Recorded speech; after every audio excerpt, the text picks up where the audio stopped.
In the winter of 1867, deep in the isolated mountains of Colorado Territory, something happened in the small Presbyterian settlement of Pine Ridge that would challenge everything the townsfolk believed about faith, science, and the nature of human consciousness itself. A 9-year-old boy named Samuel Henderson spoke words that would save 17 lives. 3 days before anyone knew those lives were in danger. The authorities buried the incident so deep that it took over a century for the truth to surface, hidden in a collection of personal letters discovered in a Denver estate sale in 1973.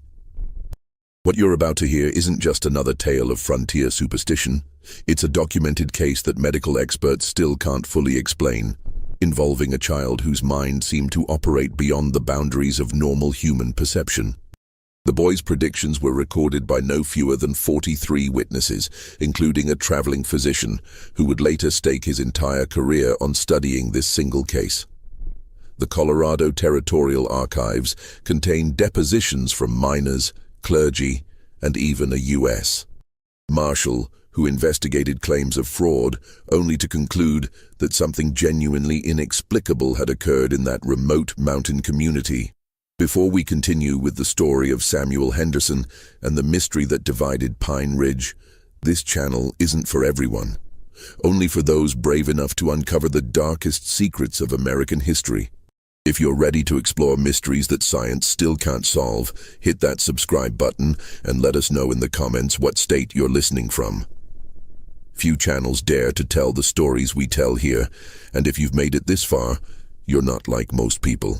Now let's dive into the chilling events that began on a snow-covered Sunday morning in February 1867. The story begins not with Samuel's prophecy, but with the strange circumstances that brought him to Pine Ridge in the first place. Circumstances that would prove far more significant than anyone could have imagined at the time. Pine Ridge stood like a forgotten prayer carved into the Colorado mountains, a settlement of barely 300 souls clinging to survival at 8,000 feet above sea level. The town had sprouted around the Pine Ridge Presbyterian Church in 1864, when Reverend Jonathan Matthews led his congregation west from Missouri, seeking to establish a pure Christian community away from the moral decay they believed was consuming the eastern states. The harsh winters and treacherous mountain passes had isolated them from the outside world for months at a time, creating a tight-knit community where everyone knew everyone else's business, and where faith wasn't just a Sunday obligation, but a daily necessity for survival. The church itself was a modest structure built from local pine and granite, with a bell tower that could be heard echoing through the valleys even in the fiercest storms. Reverend Matthews, a stern but caring man in his 50s, with graying hair and eyes that seemed to see straight through to a person's soul, had built more than just a place of worship. He had created the heart of a community that relied on each other for everything from shared harvests to collective prayers for protection against the mountain's many dangers. The building featured hand-carved pews that Thomas Henderson had crafted himself, each one bearing subtle religious symbols that reflected the deep faith of its makers. The closest significant settlement was Silver Creek, a booming mining town 20 miles down the treacherous mountain road, where men sought their fortunes in silver and often found only death in the unstable mines. The contrast between the two communities couldn't have been starker. While Pine Ridge emphasized moral living and collective salvation, Silver Creek was a place where violence, gambling, and loose morals were as common as the silver dust that coated everything in the town. Many Pine Ridge residents had deliberately chosen their isolated location to escape the corrupting influence of such places, viewing Silver Creek as a necessary evil that provided them with supplies and occasional news from the outside world. The Henderson family had been among the first to follow Reverend Matthews to Pine Ridge, drawn by the promise of a community built on Presbyterian principles and the chance to raise children away from the sinful influences of more populated areas.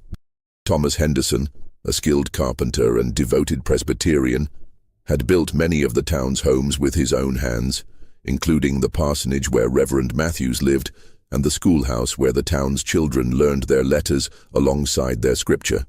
His craftsmanship was evident throughout Pine Ridge, from the intricate woodwork in the church to the sturdy cabins that sheltered families through the brutal mountain winters. Margaret Henderson served as the town's unofficial midwife and herb healer, her knowledge of medicinal plants proving invaluable in a place where the nearest doctor was days away by horseback. She had learned her skills from her grandmother in Missouri, who had passed down generations of knowledge about which plants could ease pain, reduce fever, or help women through difficult births. Margaret's small garden behind the Henderson cabin contained dozens of carefully tended medicinal herbs, and her reputation for healing had spread throughout the region. She often traveled to other settlements to assist with births or treat serious illnesses, carrying her leather satchel of dried herbs and homemade tinctures. The Hendersons had struggled for years to have children of their own, a source of deep pain in a community that viewed large families as a sign of God's blessing. Margaret had suffered 3 miscarriages in their early years of marriage, each loss deepening their sense that perhaps God had different plans for their lives. They had prayed constantly for a child, and when that child finally came into their lives, the circumstances were so unusual that many in the community saw it as a direct answer to their prayers. It was in the spring of 1858 that their prayers seemed answered, when Thomas found an infant boy abandoned near the ruins of a burned Ute settlement about 5 miles from Pine Ridge. But the true story of Samuel's discovery was far more complex and disturbing than the simple tale of an abandoned child that the Hendersons told their neighbors. Thomas had been hunting deer in the dense pine forests that surrounded their settlement, following game trails that led him farther from home than he usually ventured. The area where he found the child had been the site of what appeared to be a small Ute family camp, but the scene that greeted him was one of devastating violence. 3 adult bodies lay scattered around the burned remains of a traditional shelter, their corpses bearing evidence of gunshot wounds and knife cuts. Personal belongings were scattered everywhere, jewelry, tools, and religious items that spoke of a family that had been in the middle of their daily routines when death came calling. The infant boy had been hidden in a carefully constructed root cellar beneath the main shelter, wrapped in a buffalo hide blanket that had protected him from both the fire above and the cold mountain air. But Thomas quickly realized that this was no newborn. The child appeared to be at least 18 months old enough to walk and speak simple words. The boy's survival suggested that someone had hidden him deliberately, taking the time to ensure his safety even as violence raged above. More disturbing still were the signs that this had not been a random attack. The bodies showed evidence of torture, and the systematic destruction of the camp suggested that the attackers had been searching for something specific. Thomas found evidence of digging around the camp, as if the killers had believed treasure was buried there. Later investigation would reveal that the site was considered sacred by local Ute bands, a place where medicine men came to conduct vision quests and communicate with ancestral spirits. Thomas made a decision that would haunt him for years to come. Instead of reporting the massacre to the territorial authorities, he took the child and buried the bodies himself, creating simple grave markers that he hoped would provide some dignity for the dead. His reasoning was partly practical. The nearest territorial marshal was over 100 miles away, and by the time help arrived, any trail left by the killers would be long cold. But he was also motivated by a deeper understanding of the tensions between white settlers and Native Americans, tensions that might have made life dangerous for any white family known to be raising an Indian child. The Hendersons presented Samuel to their community as an abandoned infant they had found during a hunting trip, and the boy's obvious need for care made their neighbors more sympathetic than suspicious.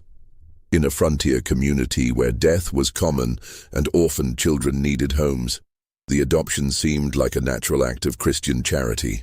Samuel was baptized in Pine Ridge Presbyterian Church 2 weeks after his arrival, with Reverend Matthews declaring that God had clearly intended for the boy to be raised in a Christian household.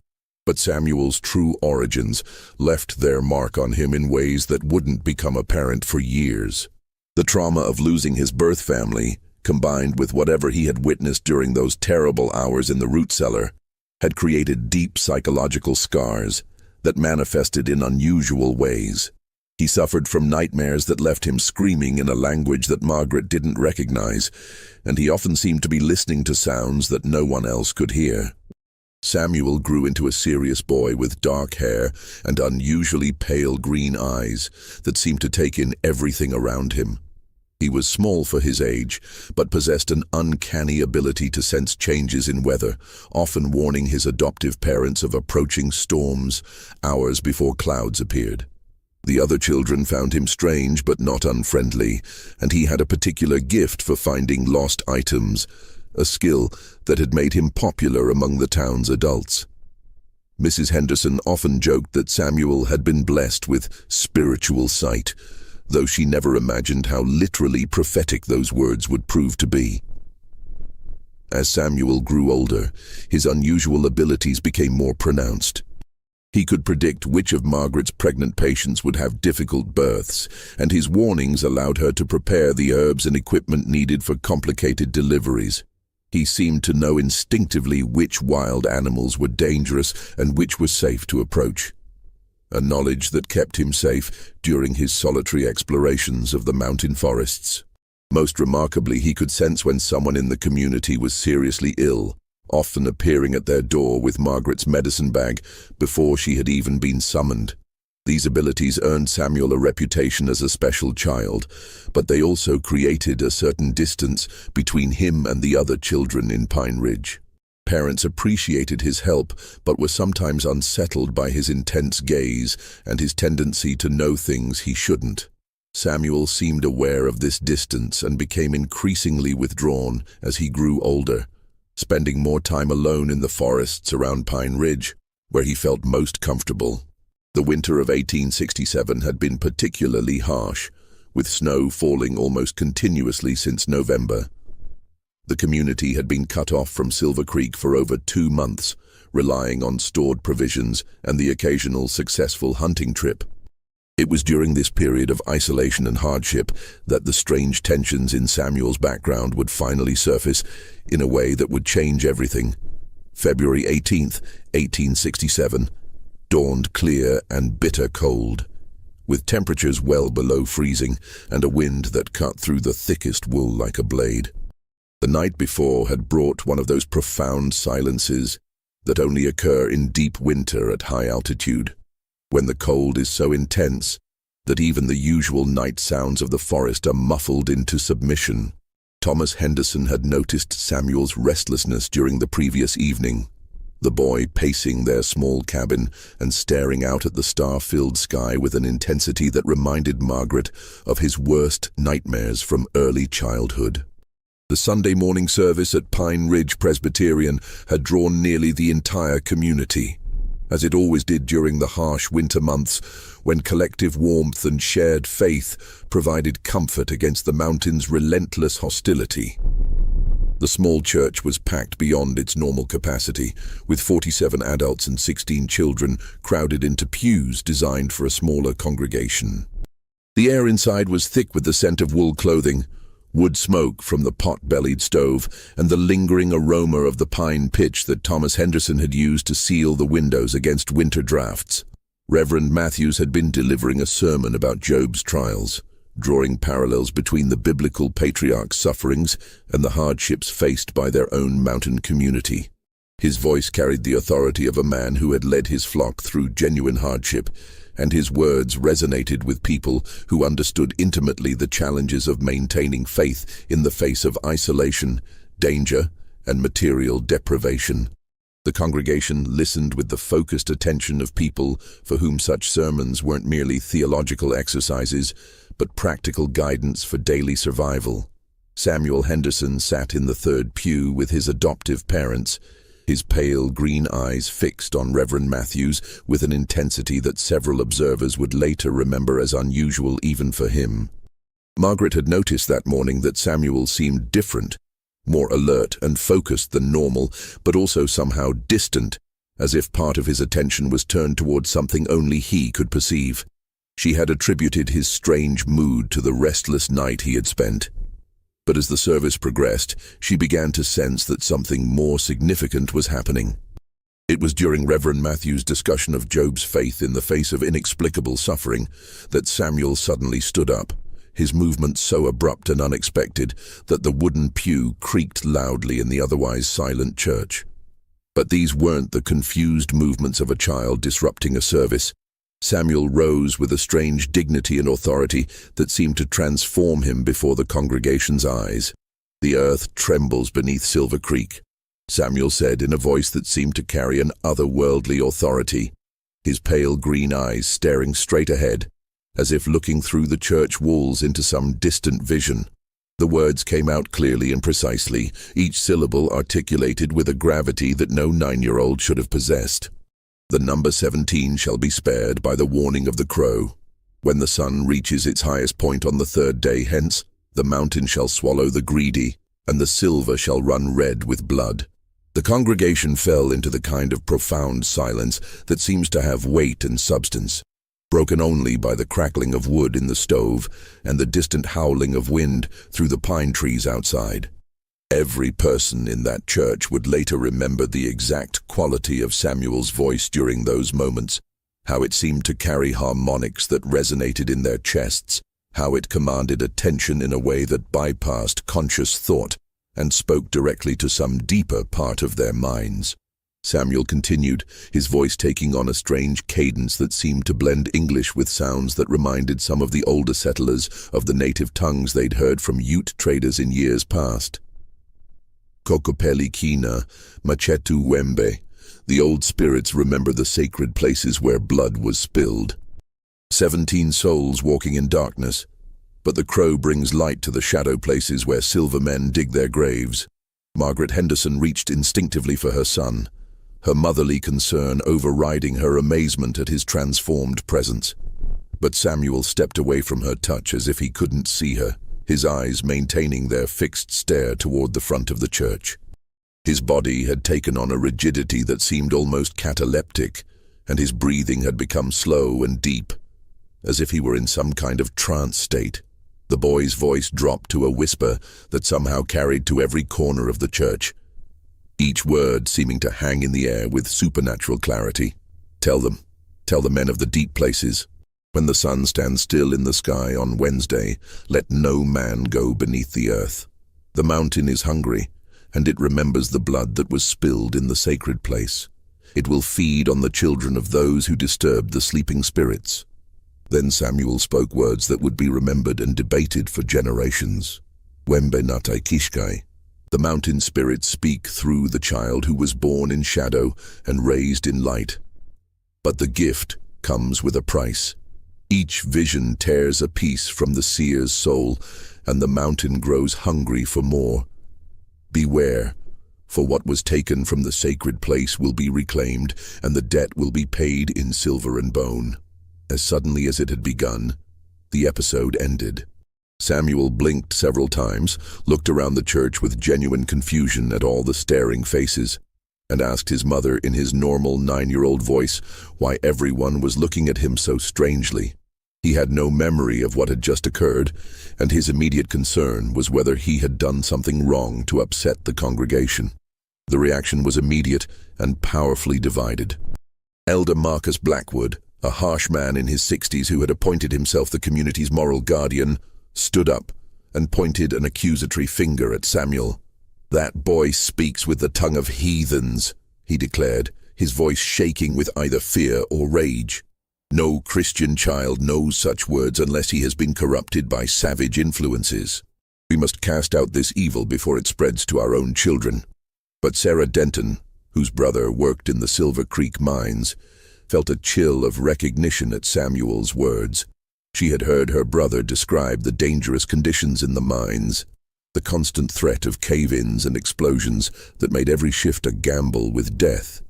Samuel's warning about Wednesday, that was the day the mines always resumed full operations after their monthly safety inspection. If there was even a chance that the boy's words carried truth, Reverend Matthews, shaken to his core by what he had witnessed, tried to maintain order while wrestling with theological questions that had no easy answers.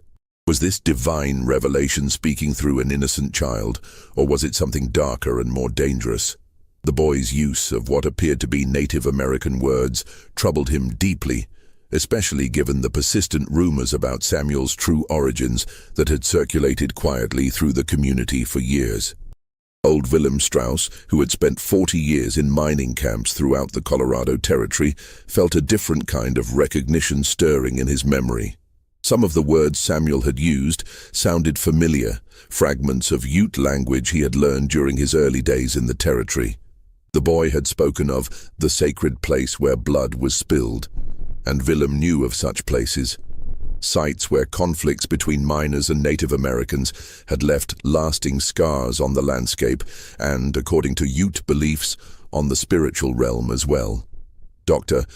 Ezra Keller, a traveling physician who had arrived in Pine Ridge the previous day to treat an outbreak of winter fever, observed the proceedings with the trained eye of a man who had seen various forms of mental disturbance.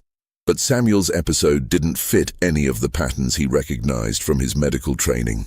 The boy's speech had been too coherent and purposeful for a seizure disorder, too specific for hysteria, and too controlled for the kind of religious mania that sometimes affected frontier communities. The congregation slowly dispersed after Reverend Matthews offered a closing prayer that asked for divine guidance in understanding what they had witnessed. But the conversations continued long into the night, with neighbors visiting each other's cabins to discuss the implications of Samuel's prophecy. Some saw it as a divine warning that must be heeded at all costs. Others viewed it as evidence of demonic influence that threatened the spiritual safety of their entire community. Still others searched for rational explanations. Perhaps the boy had overheard adult conversations about mining dangers, and his imagination had transformed that knowledge into prophecy. Thomas Henderson, embarrassed and deeply concerned about his family's standing in the community, took Samuel home immediately after the service. The rest of Sunday was spent in tense discussion among the townspeople, with opinions ranging from calling for the boy's immediate removal from the community to organizing a prayer vigil for his spiritual protection. The more practical residents dismissed the incident as a child's imagination running wild, influenced by too many Bible stories and frontier legends. But 3 people in that church knew Samuel's words carried weight beyond mere childhood fantasy. Jacob Miller, who ran the general store and maintained contacts with Silver Creek through occasional trading expeditions, remembered that Wednesday was February 21st. The day the Silver Creek mine typically resumed operations after their monthly safety inspection. Sarah Denton had been expecting her brother William to visit Pine Ridge that very Wednesday, bringing supplies and news from the mining town. And Willem Strauss recognized in Samuel's words the kind of geological warnings that old-timers had learned to respect, even when they came from unexpected sources. These 3 individuals made a decision that would haunt them for the rest of their lives. They chose to wait and see if the boy's words would prove prophetic, treating Samuel's vision as a test of faith rather than a warning to be heeded immediately. None of them sent word to Silver Creek about the strange prophecy. They wanted to see if God would truly speak through a child, or if the incident had been nothing more than an overwrought imagination combined with unconsciously absorbed adult knowledge. The 3 days that followed Samuel's disturbing prophecy passed with the kind of agonizing slowness that makes minutes feel like hours and hours like days. The boy himself seemed completely normal during this period, playing with the other children when weather permitted and helping his adoptive mother with household chores. He showed no signs of remembering his episode in church, and when his parents gently questioned him about it, he looked at them with genuine confusion that seemed impossible to fake. Margaret Henderson found herself watching Samuel constantly during those days, searching for any sign that another episode might be coming. She noticed small things that perhaps only a mother would observe. The way he sometimes paused in the middle of playing to stare toward the south, where Silver Creek lay hidden beyond the mountain ridges. How he seemed unusually sensitive to sounds, often asking her if she had heard something when she heard nothing at all. Most troubling of all was his increasing restlessness as Wednesday approached, a nervous energy that reminded her of how animals behaved before severe storms. However, the adults of Pine Ridge were far from normal during this waiting period. The community had fractured along lines that revealed deeper tensions about faith, reason, and the proper response to the unexplained. The most vocal faction, led by Elder Marcus Blackwood, had become convinced that Samuel represented a spiritual threat to their community. They pointed to his mysterious origins, his strange abilities, and now his use of what they believed to be heathen language, as evidence that he had been corrupted by dark influences. Blackwood spent hours each day visiting different families, building support for his belief that Samuel should be removed from Pine Ridge for the safety of the other children. He cited biblical passages about false prophets and the dangers of allowing evil to take root in a Christian community. His arguments were particularly persuasive to parents who had noticed their own children's fascination with Samuel's unusual abilities and worried about the influence he might have on their spiritual development. A smaller but equally passionate group, led by several of the town's women including Sarah Denton and Martha Caldwell, saw Samuel as a vessel for divine revelation. They formed prayer circles that met in secret, asking God to protect the boy and to help the community understand the meaning of his prophecy. These women had been most affected by Samuel's obvious distress during his episode, seeing in him not a threat, but a child who needed their protection and support. Martha Caldwell, whose own son had died in a mining accident 3 years earlier, was particularly vocal in defending Samuel. She argued that God often spoke through children and innocents, citing numerous biblical examples.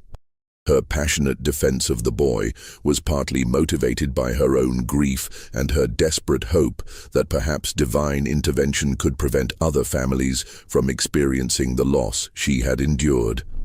The majority of the townspeople found themselves caught between these extremes, uncertain what to believe but unwilling to dismiss the incident entirely. The isolation of their mountain community had made them acutely aware of their dependence on each other and on forces beyond their control. In such an environment, the possibility of prophecy seemed less absurd than it might have in a more connected modern setting. Dr. Ezra Keller, the traveling physician, had extended his stay in Pine Ridge partly out of medical curiosity about Samuel's condition, and partly because the winter weather made travel dangerous. He spent considerable time observing the boy, looking for signs of epilepsy, hysteria, or other conditions that might explain his unusual episode.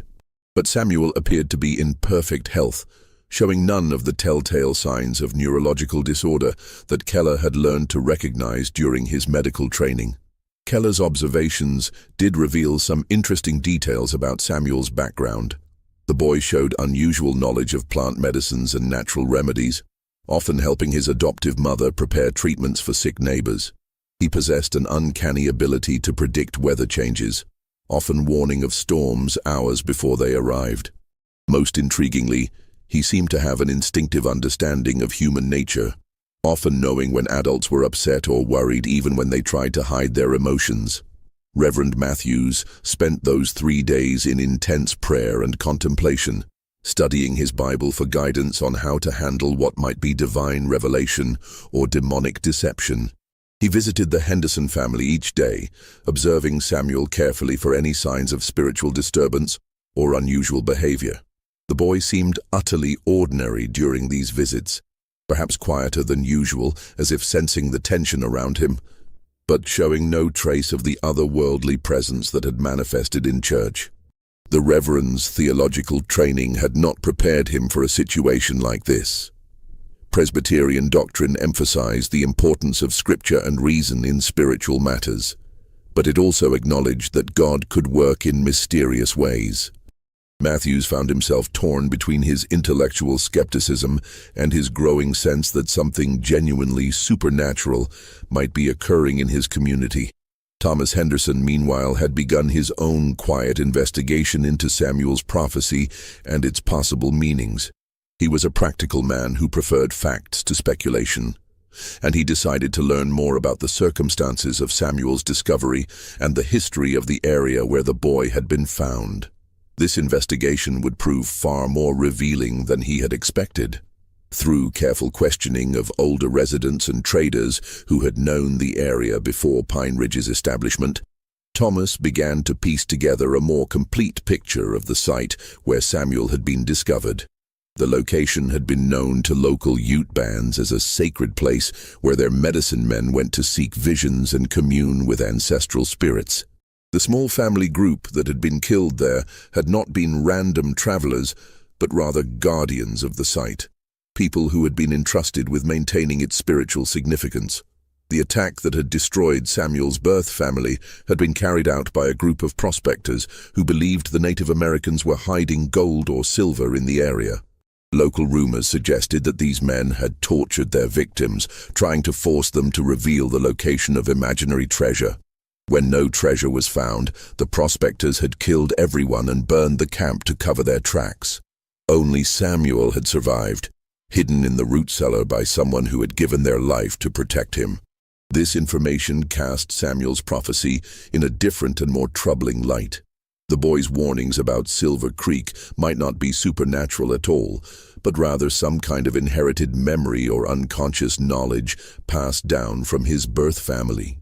Thomas had heard stories of how Native American children were taught from infancy to read the signs of the natural world, to understand the language of animals and the moods of the earth itself.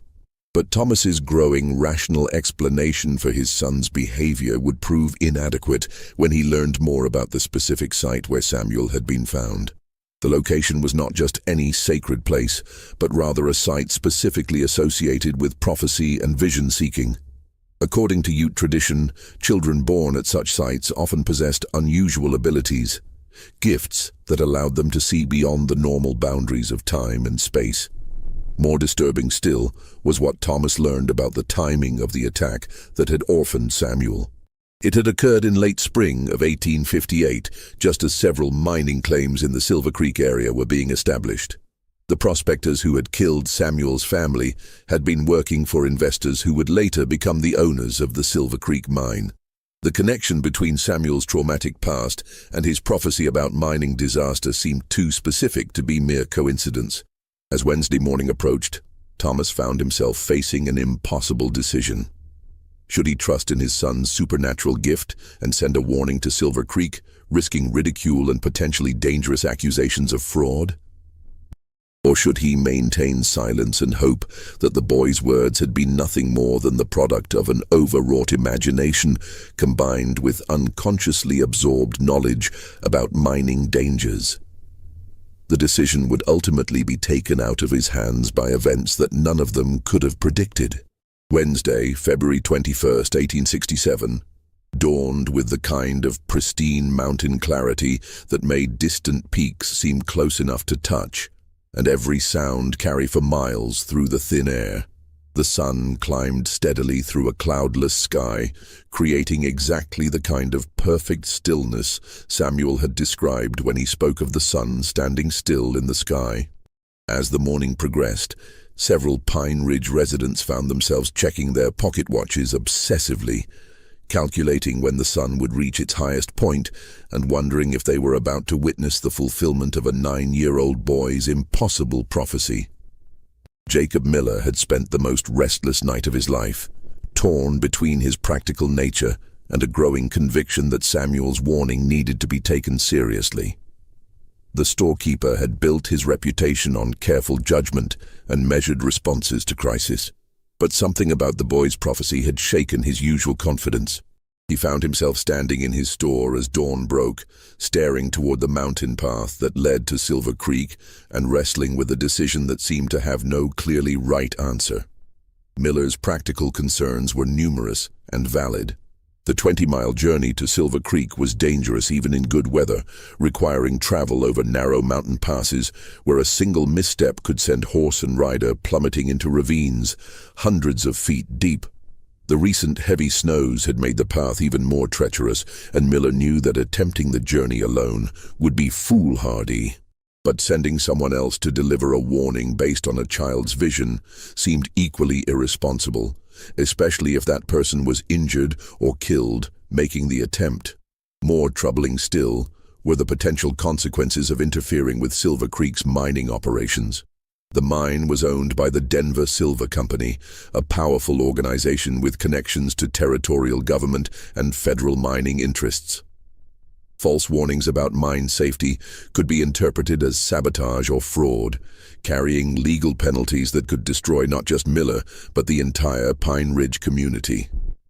If Samuel's prophecy proved false, the backlash could drive them from their mountain home forever.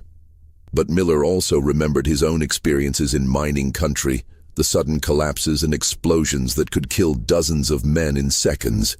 He had lost friends to such disasters and had learned to respect any warning, no matter how unlikely its source. As the morning sun climbed higher, his sense of responsibility for the lives that might be lost began to outweigh his concerns about the risks of action. Sarah Denton faced an even more personal dilemma.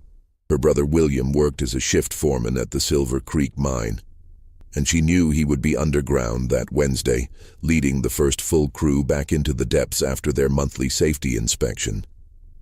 She had written him a letter 4 different times, trying to find words that would warn him without making her sound like a woman driven mad by frontier isolation and religious hysteria. Each attempt had ended in frustration. How could she explain that a 9-year-old boy had prophesied disaster during a church service? How could she describe Samuel's use of what sounded like Native American words without raising questions about his origins that might endanger the Henderson family? And how could she ask her brother to risk his job and reputation by halting mining operations based on the visions of a child he had never met? Sarah's internal struggle was complicated by her own growing belief in Samuel's gift.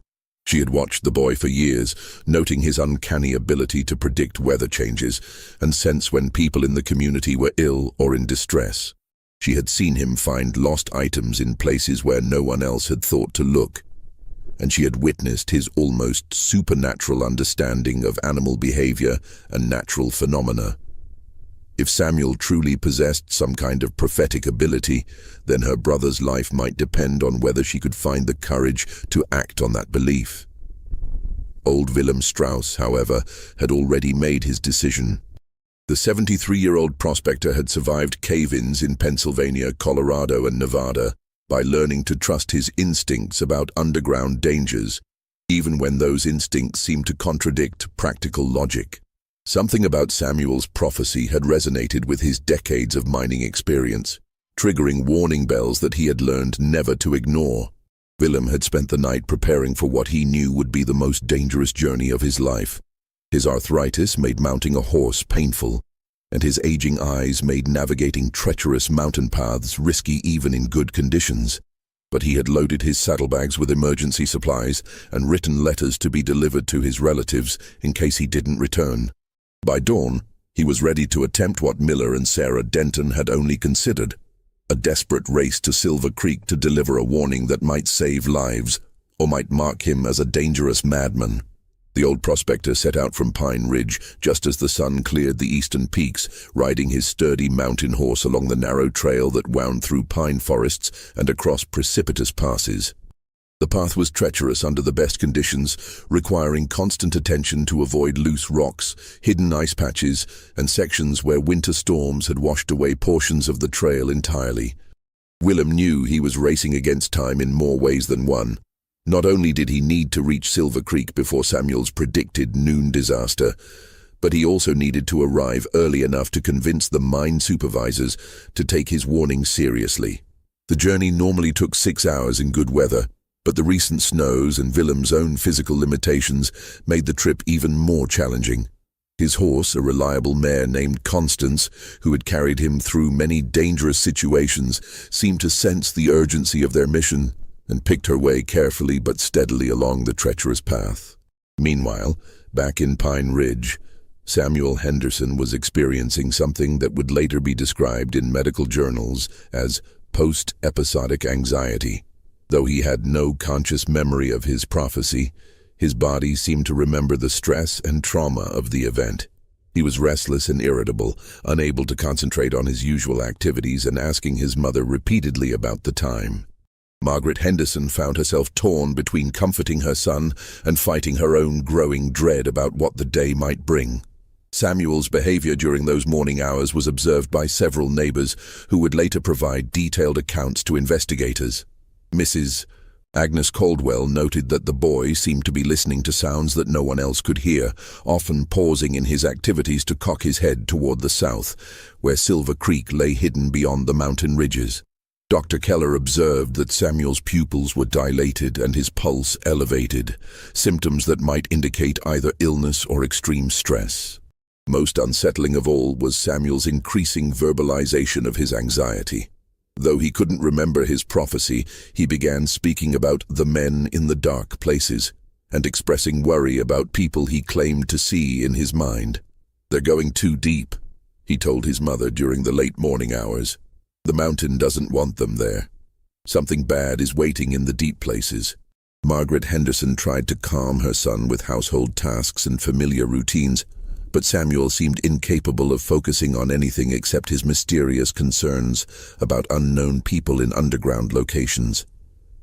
His distress was so obvious that several neighbors stopped by the Henderson cabin to check on the family, creating an impromptu gathering of worried adults, trying to comfort a child whose fears they couldn't understand or address. The rest of the Pine Ridge community went about their daily activities with forced normalcy, but an undercurrent of tension ran through every conversation and interaction.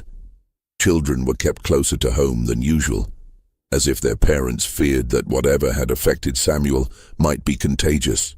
Men checked their tools and supplies more carefully than necessary, as if preparing for some undefined emergency.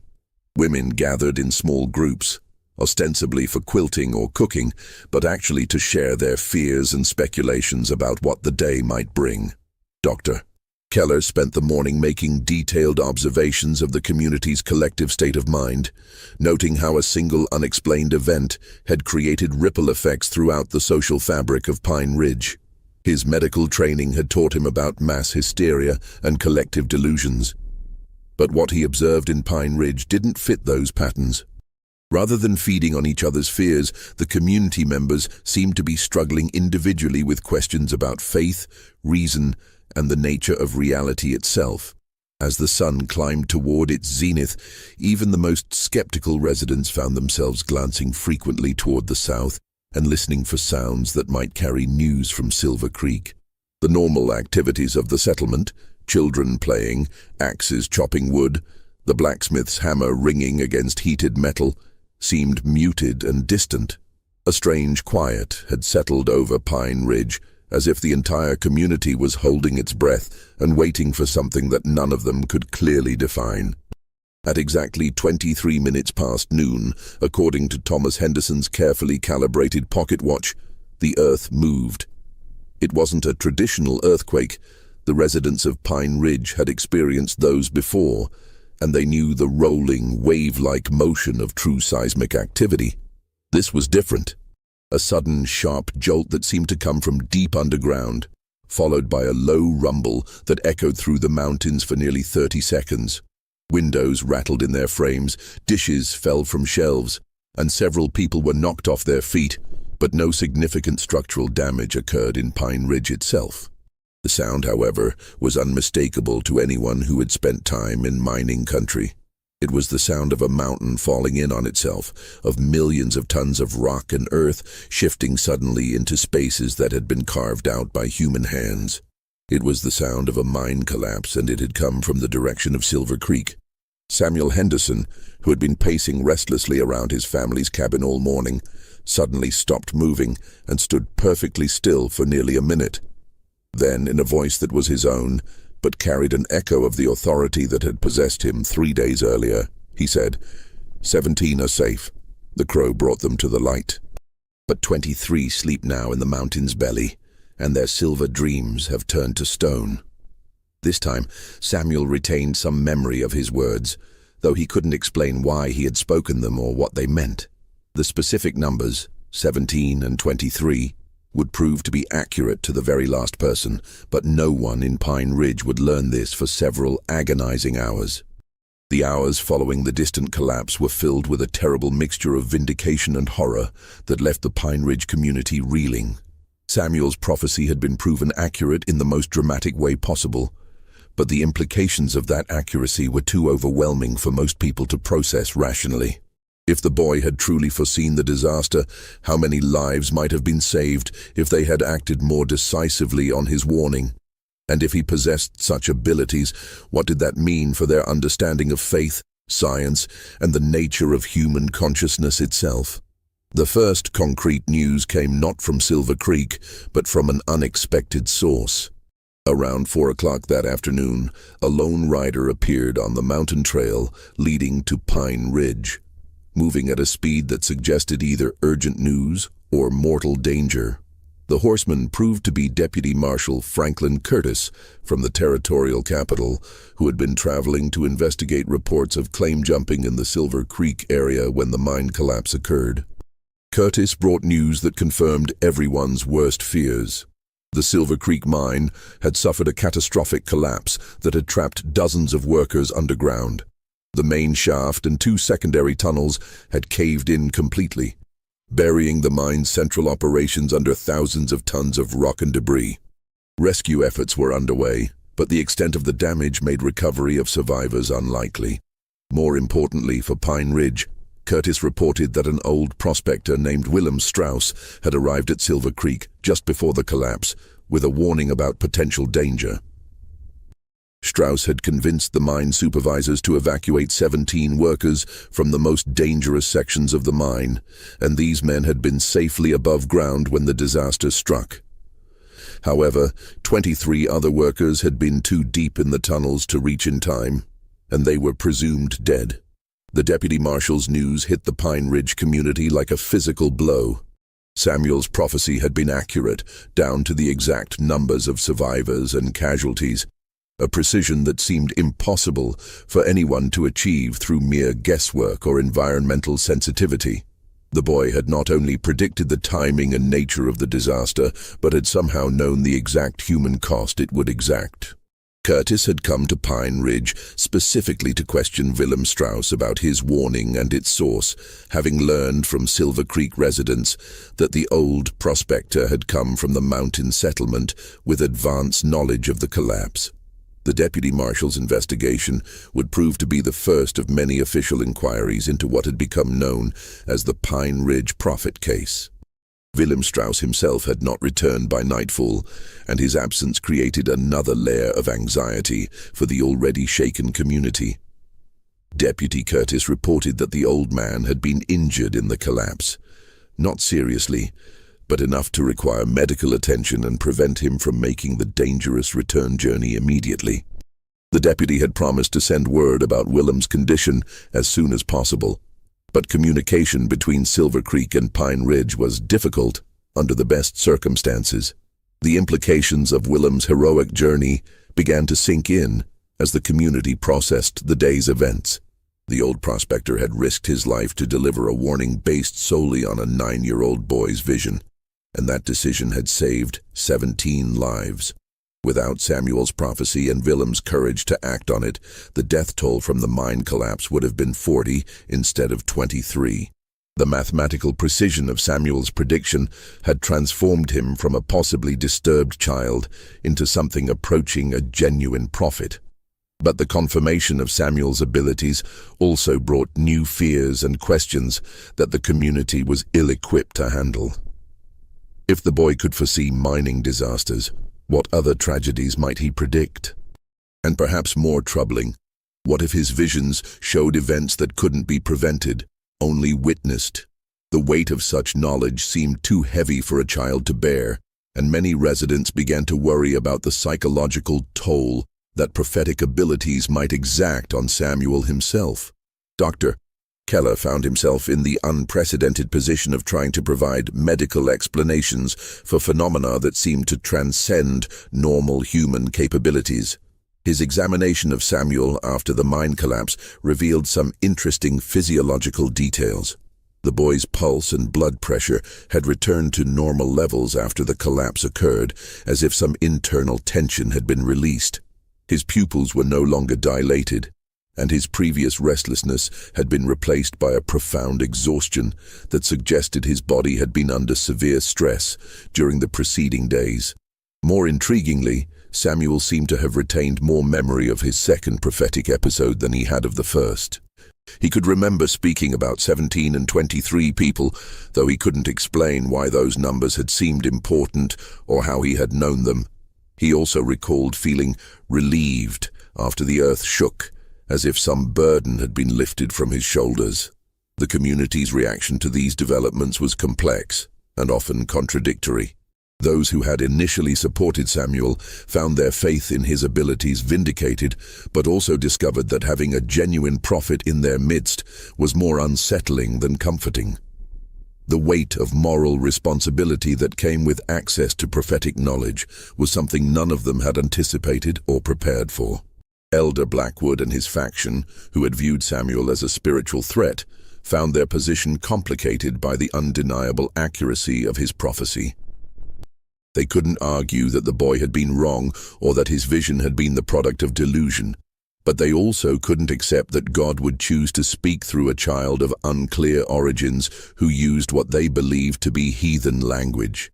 Their solution was to argue that Samuel's abilities came from dark sources and that the community should be even more vigilant about protecting themselves from his influence. The women who had formed prayer circles to support Samuel found themselves elevated to new prominence as the people who had correctly identified his gift. But they also discovered that being right about Samuel's abilities brought its own burden of responsibility. If they had truly recognized divine revelation, why hadn't they done more to ensure that the warning reached Silver Creek more quickly? The knowledge that their hesitation might have cost lives weighed heavily on their consciences. Reverend Matthews faced perhaps the most difficult challenge of all. His theological training provided no clear guidance for dealing with prophecy that seemed genuine but came through channels that challenged traditional Presbyterian doctrine. The boy's use of what appeared to be Native American words during his visions raised questions about the source of his abilities that Matthews wasn't sure he wanted to answer.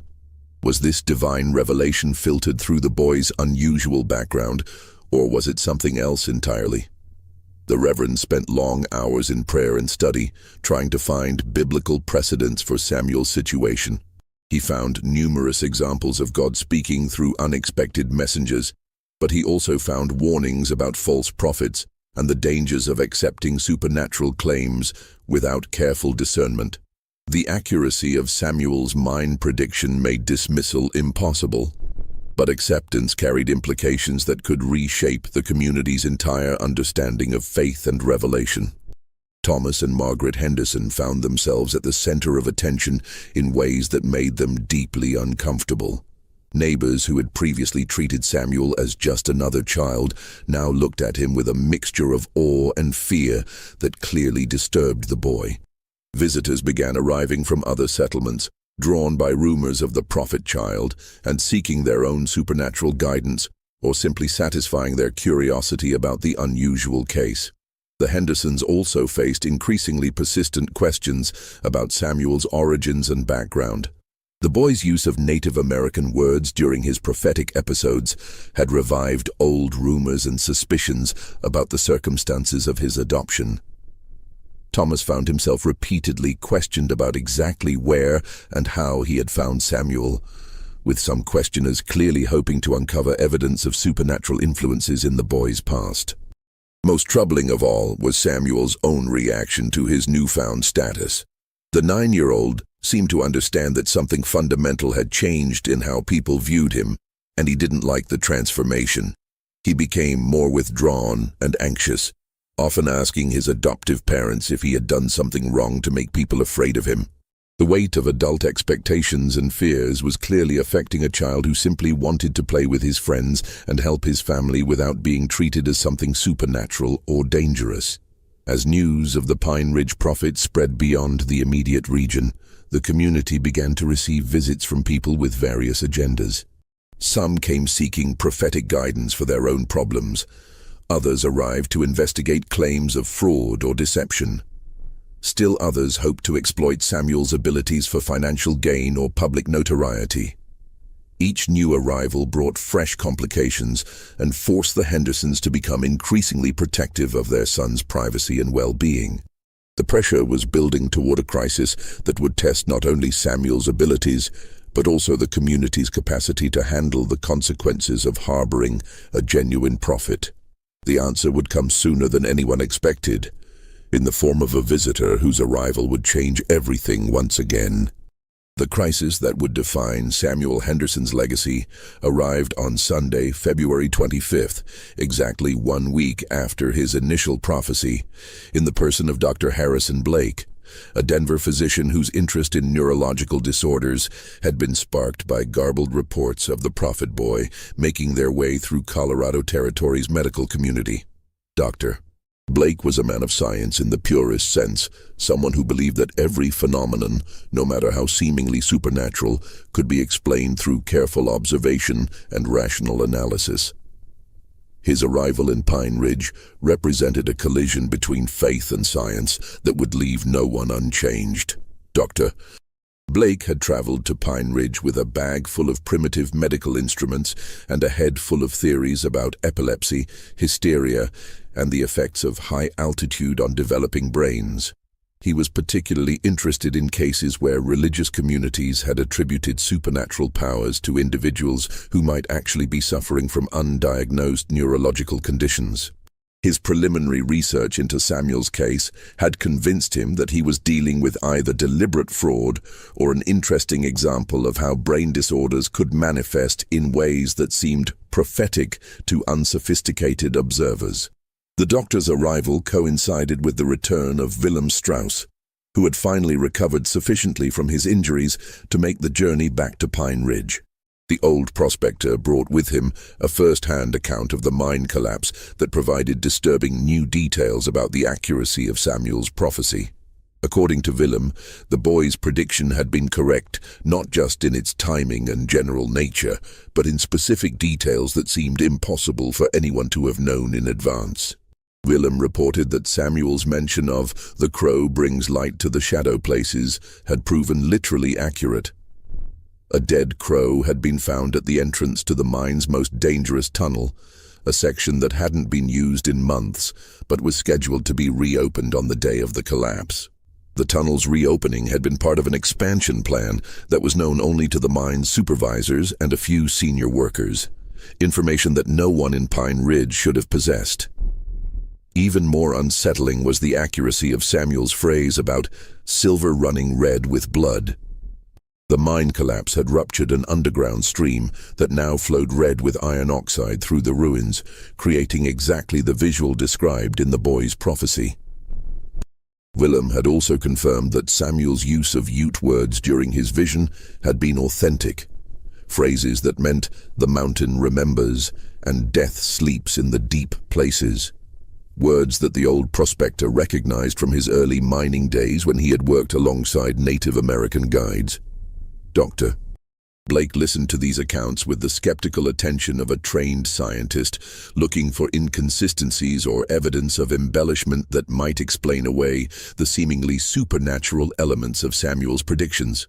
But the precision of the details and the credibility of the witnesses made dismissal increasingly difficult.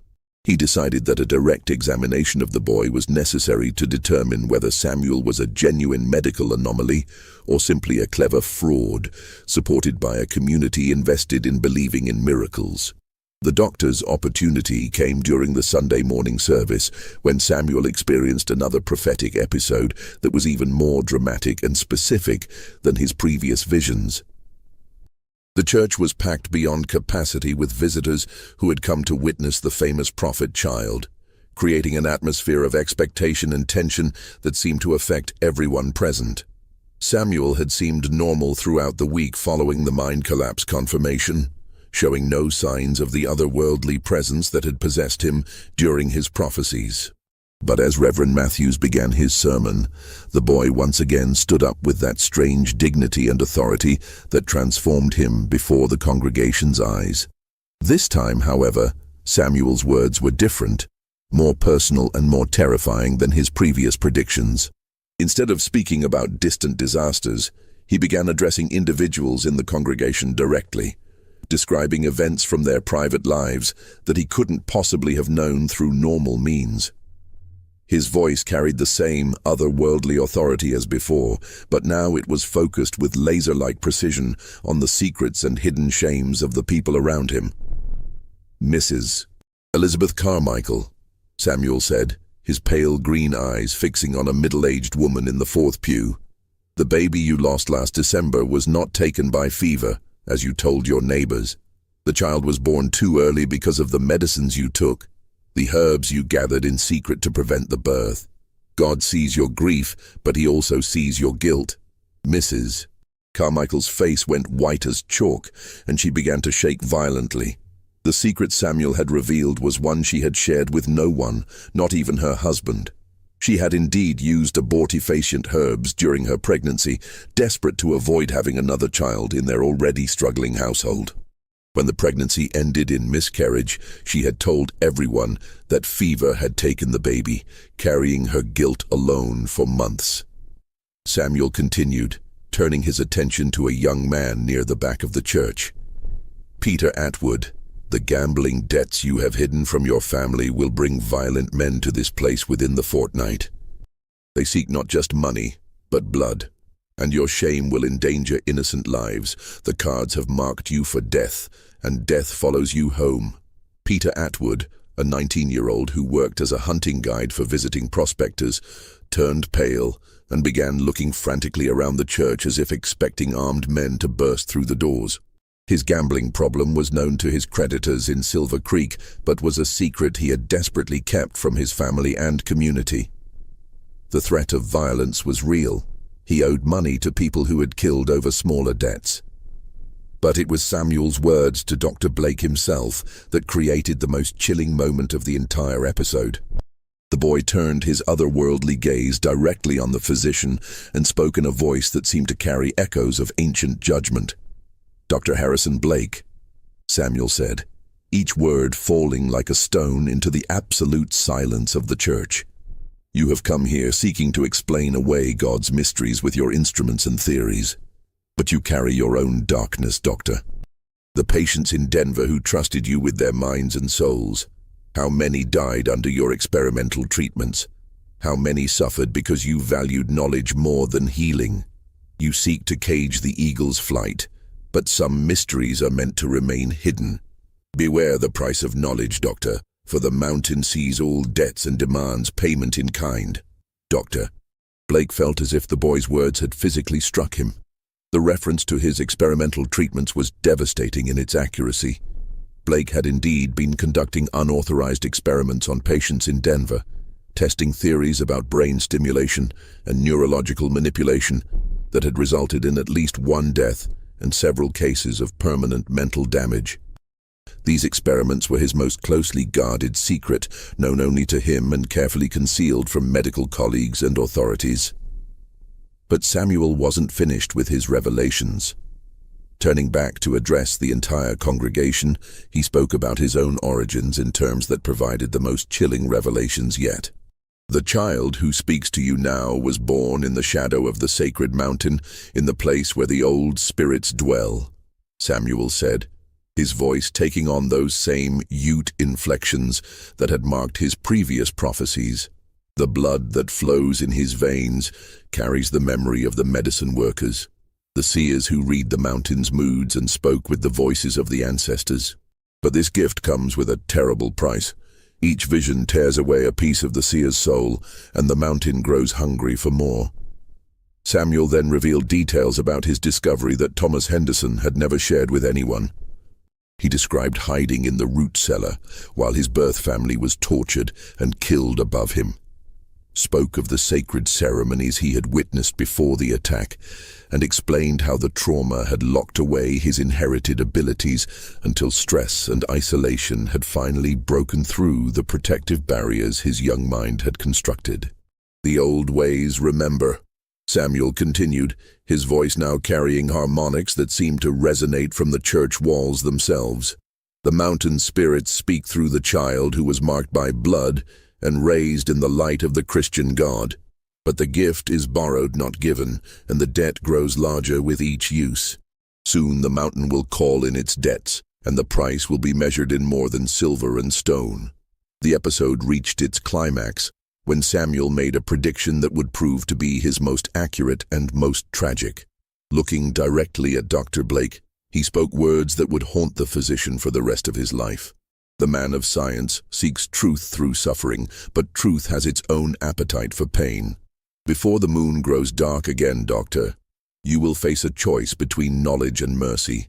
Choose carefully, for the mountain keeps careful accounts, and some debts can only be paid with one's own soul. Then, in a moment that no one present would ever forget, Samuel's expression changed from prophetic authority to childlike confusion and terror. For the first time, he seemed to retain some awareness of what had happened during his episode, and the weight of the revelations he had shared appeared to crush him. He began to weep, not the tears of a frustrated child, but the deep, soul-wrenching sobs of someone who had been forced to carry burdens too heavy for any human being, let alone a 9-year-old boy. The immediate aftermath of Samuel's most devastating prophetic episode created a crisis that threatened to tear the Pine Ridge community apart. The personal revelations he had shared during his vision had exposed secrets that several families had fought desperately to keep hidden, while his predictions about future dangers created an atmosphere of fear and paranoia that affected everyone in the settlement. Mrs. Carmichael's secret about her miscarriage became public knowledge overnight, leading to harsh judgment from some community members and awkward sympathy from others. Her husband, learning the truth about their lost child for the first time, struggled to reconcile his grief with his wife's deception. The couple's marriage would never fully recover from the revelation, and they would eventually leave Pine Ridge to start over in a place where their tragedy wasn't public knowledge. Peter Atwood's gambling debts proved to be every bit as dangerous as Samuel had predicted. Within 2 weeks of the prophecy, armed men from Silver Creek arrived in Pine Ridge looking for him, forcing the young man to flee into the mountains to avoid violence that might have endangered the entire community. He was never seen in Pine Ridge again, though rumors persisted for years about a hermit living in the high country who matched his description. But it was Dr. Blake's response to Samuel's revelations that would provide the most dramatic confirmation of the boy's prophetic abilities. Shaken by the accuracy of Samuel's knowledge about his secret experiments, the doctor became obsessed with understanding the neurological basis of the boy's gifts. He extended his stay in Pine Ridge indefinitely and began conducting increasingly invasive examinations of Samuel, despite the growing protests of the boy's adoptive parents. Blake's medical investigation revealed fascinating details about Samuel's condition. The boy showed signs of significant head trauma sustained during early childhood, consistent with the violent circumstances of his family's death.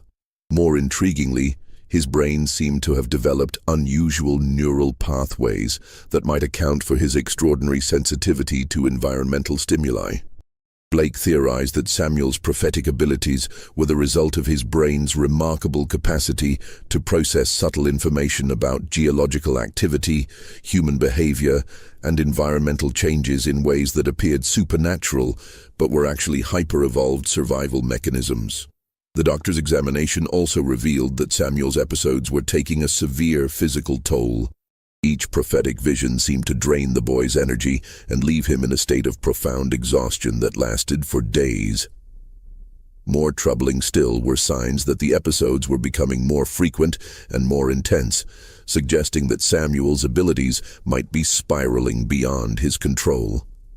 Blake's growing obsession with Samuel's case led him to make increasingly desperate attempts to trigger prophetic episodes under controlled conditions. He subjected the boy to various forms of stress and stimulation, hoping to understand the mechanism that produced his visions.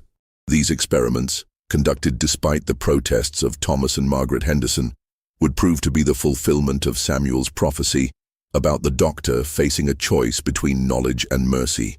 The crisis came when Blake's experimental treatments triggered a prophetic episode that was unlike any Samuel had experienced before. Instead of specific predictions about future events, the boy began describing visions of his own death. Images of himself lying still and cold while the doctor stood over him with instruments that had pushed too far into the mysteries of the human mind. Faced with clear evidence that his experiments were endangering Samuel's life, Dr.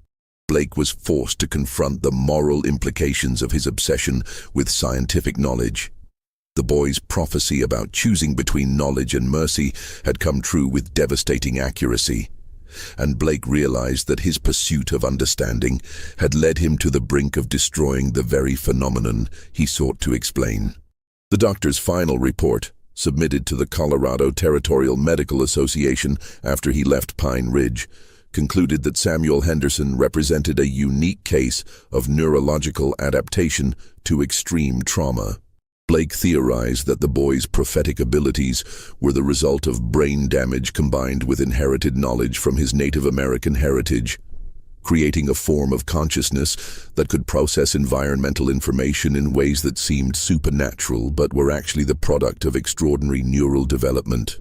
However, Blake's report also contained warnings about the dangers of studying such phenomena too aggressively. He concluded that Samuel's abilities were inherently unstable, and that attempts to understand or control them might ultimately destroy both the gift and the person who possessed it. The doctor recommended that the boy be left alone to develop naturally, with medical intervention limited to supportive care rather than invasive investigation. Blake's predictions about the unsustainable nature of Samuel's abilities proved accurate. As the boy entered adolescence, his prophetic episodes became less frequent and less precise. By the time he reached his 15th birthday, the visions had stopped entirely, leaving him with only fragmentary memories of his time as Pine Ridge's reluctant prophet. The community itself struggled to return to normal after the revelations and disruptions caused by Samuel's prophecies. Some families, unable to bear the weight of exposed secrets or the fear of future revelations, left Pine Ridge to start over elsewhere. Others stayed but maintained an uncomfortable distance from the Henderson family, treating Samuel with a mixture of respect and fear that never entirely disappeared. Reverend Matthews found his own faith permanently changed by his encounters with Samuel's gift. While he never publicly declared the boy's visions to be genuine divine revelation, his sermons after 1867 showed a new humility about the limits of human understanding and the possibility that God might work through channels that challenged traditional religious doctrine. The Reverend's theological evolution would influence Pine Ridge Presbyterian Church for generations, creating a community that was more open to spiritual mysteries and less certain about the boundaries between natural and supernatural phenomena. Samuel himself grew up to become a quiet, thoughtful man who used his inherited sensitivity to natural phenomena in more practical ways.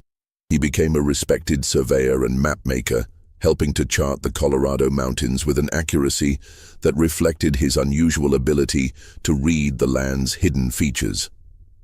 He married Sarah Denton, whose brother had been one of the 17 miners saved by his prophecy, and they raised 3 children in a Pine Ridge that had learned to accept mysteries without demanding explanations. Samuel rarely spoke of his childhood experiences as a prophet, but those who knew him well said that he never entirely lost his sensitivity to the mountain's moods. He could still predict weather changes with uncanny accuracy and seemed to know instinctively when geological conditions were unstable. However, he used these abilities quietly and practically, helping his neighbors prepare for storms or avoid dangerous areas without ever claiming supernatural knowledge. The legacy of Samuel's prophetic abilities extended far beyond Pine Ridge itself. Word of the case spread throughout the Colorado Territory and beyond, attracting the attention of researchers, theologians, and curiosity seekers who saw in Samuel's story either proof of supernatural phenomena or evidence of how primitive communities could misinterpret natural abilities as miraculous gifts. Dr. Blake's reports on the case became required reading at several medical schools, where they were studied as examples of how extreme trauma could reshape human consciousness in unexpected ways. The case also influenced early research into what would later be called savant abilities and hypersensitivity disorders, contributing to a growing understanding of the brain's capacity for adaptation and unusual development. Religious scholars found in Samuel's story a complex example of how divine revelation might work through natural mechanisms, challenging both skeptics who dismissed all supernatural claims and believers who insisted that genuine miracles must defy natural explanation.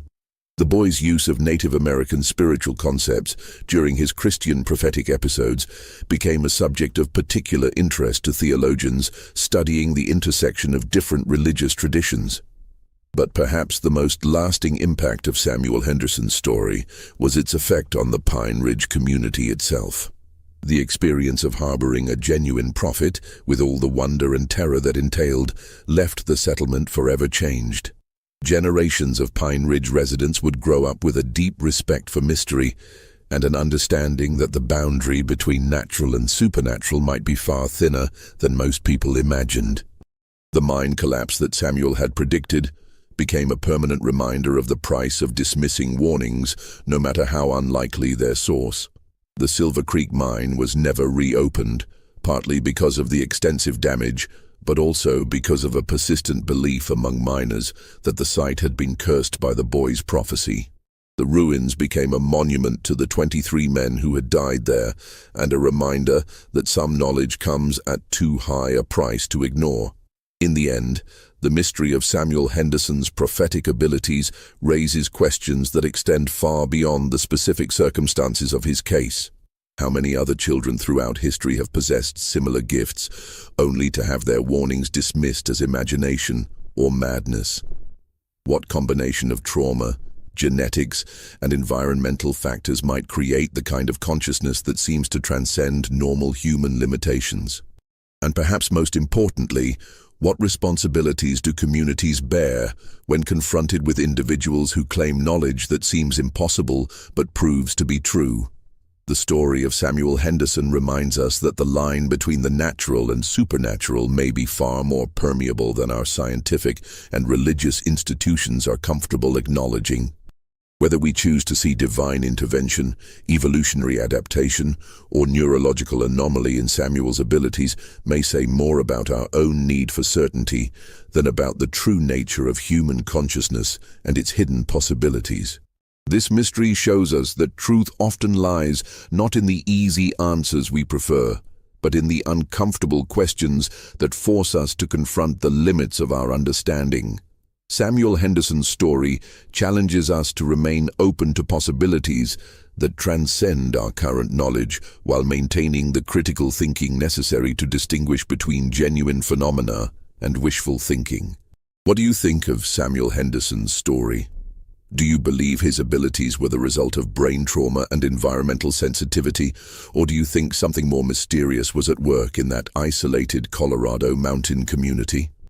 Share your thoughts in the comments below and let us know what theories you have about how a 9-year-old boy could predict a mine collapse with such devastating accuracy. If you enjoyed this tale and want more stories that challenge everything you thought you knew about the world, subscribe to our channel, hit that notification bell, and share this video with someone who loves unsolved mysteries. Until next time, keep questioning, keep exploring, and remember, the truth is often stranger than fiction. And sometimes the most unbelievable stories are the ones that actually happened.